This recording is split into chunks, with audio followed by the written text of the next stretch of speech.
6, Phil Twyford. Thank you, Mr Speaker. My question's for the Minister of Housing.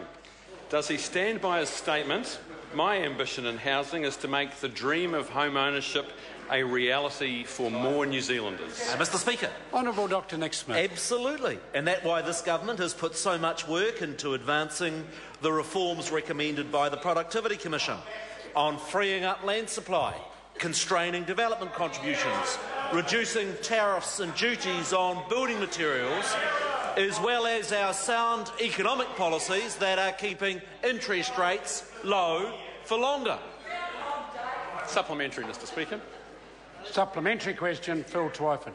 Does he think that the dream of home ownership is becoming a reality for more New Zealanders on his watch, when NZIER shows that it now takes 50 years to pay off a home in Auckland, and that means people in their 30s will be paying off a mortgage in their 70s and 80s? Or is that affordable housing under his government? Mr Speaker. Honourable Dr Nick Smith. Mr Speaker, home ownership peaked in about 1986 and has been in decline for the best part of the 28 years.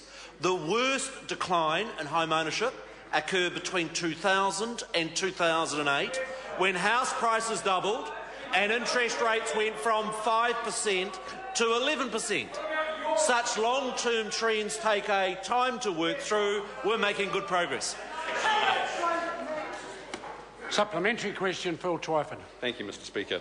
How can he boast, as he does frequently, that his Auckland Housing Accord is making a difference when his own cabinet papers show that Auckland Council last year was forecasting only 7,000 new dwellings would be consented this year, that consents are now, according to the Auckland Council Chief Economist, running at less than that rate under his accord, which is about half of what Auckland needs just to stand still?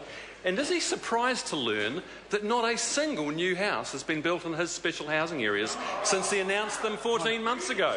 Honourable Dr Nick Smith, either of those Mr Speaker, questions. what I can advise the member is that the rate of building consents both nationally and in Auckland is at the fastest rate in 7 years, that we are on target to meet those accord targets of an additional 9,000 houses this year, 13,000 next year and 17,000 the year after. And I can also confirm, Mr Speaker, that we have zoned more land residential this year than has been zoned in the last 10 years. Supplementary question, Jami-Lee Ross.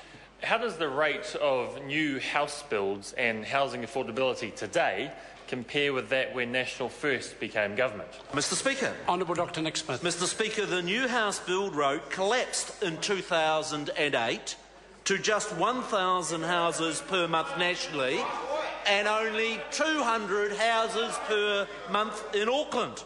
The current rate is 2,000 houses per month nationally and 600 per month in Auckland. That is, we're building twice as many houses every month than when we become the government nationally, and 3 times as many houses per month than in Auckland. And Mr Speaker, on housing affordability data, what the Roost Index shows is that housing affordability nationally has improved by 26% since we become government and 17% in Auckland. Or if you want to use the Massey University Housing Affordability Index, things have improved 35% nationally and 25% in Auckland. Supplementary, Mr Speaker. Supplementary question, Phil Twyford. Will he concede that, as shown in his cabinet paper, that for 5 years straight under his government, the number of building consents for new dwellings has been lower than for any year in the previous 2 decades? And even if he meets his Auckland Housing Accord target, he will never catch up with the shortfall. Mr Speaker. Honourable Dr Nick Smith. Mr Speaker, the record on building consents is very clear. They completely collapsed in 2008. They collapsed to the point that in November 2008, fewer houses were built than any year in 15 years, and that we are now building 3 times as many houses per month than we became the government, and I'm proud of that record. Point of order, Phil Twyford. I seek the leave of the House to table this cabinet paper which shows that for 5 years straight, Order. number of building consents is lower than for any time in the last 2 decades. The member's describing the paper. It's been well described in his supplementary question. I'll put the leave sought to table that particular cabinet paper. Is there any objection? I'm putting the leave first for this. Is there any objection to that being tabled? There appears to be none. It can be tabled. Point of order. The Honourable Dr Nick Smith. Mr Speaker, I seek leave to table Statistics New Zealand housing building consent figures that shows the tripling. Order. The member can resume his seat. New Zealand statistics are available to all members easily. Supplementary question, Phil Twyford. Is he aware that new figures show property investors with multiple houses make up 43% of house sales, showing that property speculation is out of control, particularly in Auckland? And does he agree with Westpac that a capital gains tax would reduce the value of rental property to speculators by 23%, which would make his failing housing policy fairer and help more New Zealanders into their own homes? Honourable Dr Nick Smith.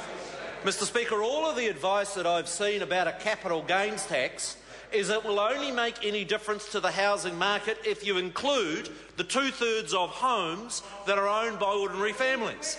And I don't know any political parties that are endorsing that view, but I would always never doubt the capacity of members opposite to want to tax more hard-working New Zealanders. Question number 7, Honourable Kate Wilkinson. Thank you, Mr Speaker. My question is to the Minister for Tertiary Education, Skills and Employment.